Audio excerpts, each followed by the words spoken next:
To the Middle East, where Israeli forces have intercepted a Gaza-bound aid boat carrying activists carrying a small amount of aid, including climate campaigner Greta Thunberg. Let's take a listen in to what the Swedish campaigner had to say. My name is Greta Thunberg and I am from Sweden. If you see this video, we have been intercepted and kidnapped in international waters by the Israeli occupational forces or forces that support Israel. I urge all my friends, family and comrades to put pressure on the Swedish government to release me and the others as soon as possible. The British-flagged vessel named Madeleine was stopped overnight in international waters while attempting to break Israel's long-standing naval blockade of Gaza. Israeli officials confirmed they have taken control of the boat.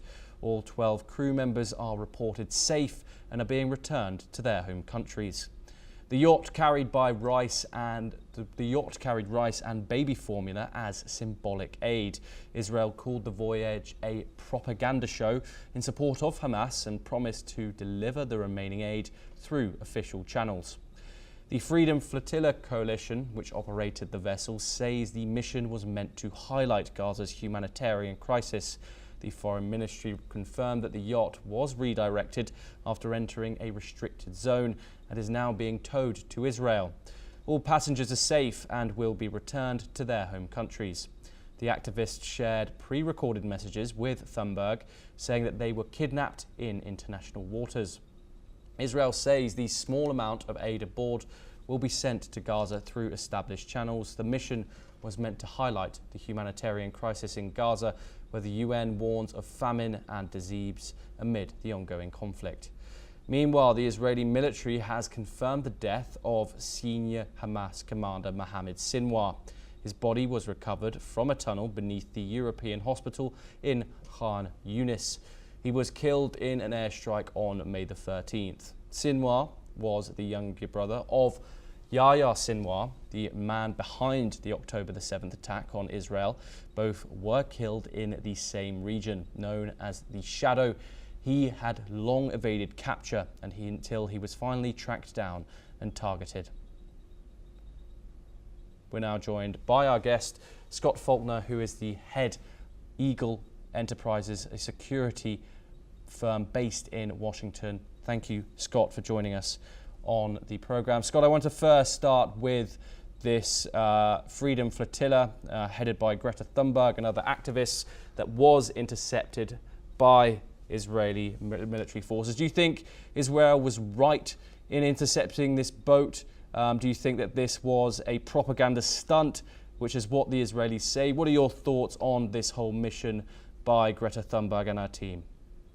I think yes and yes. Number one, they were totally within their rights to do it. You go back to 2007 when Egypt and Israel created a blockade of all the coastline of Gaza after Hamas took over Gaza. So this has been an international effort to block any kind of boat coming into that forbidden zone since 2007. Number two, they nicknamed the yacht the selfie yacht because basically Greta Thunberg is desperate for relevance. I mean, now that Trump is in charge and we're doing back to drill baby drill, and we've gotten out yet again from the Paris Accords, and the Antarctic is expanding its ice in record amounts, she's desperately looking for relevance and looking for how to get back on the front pages of newspapers. And that's what this is all about.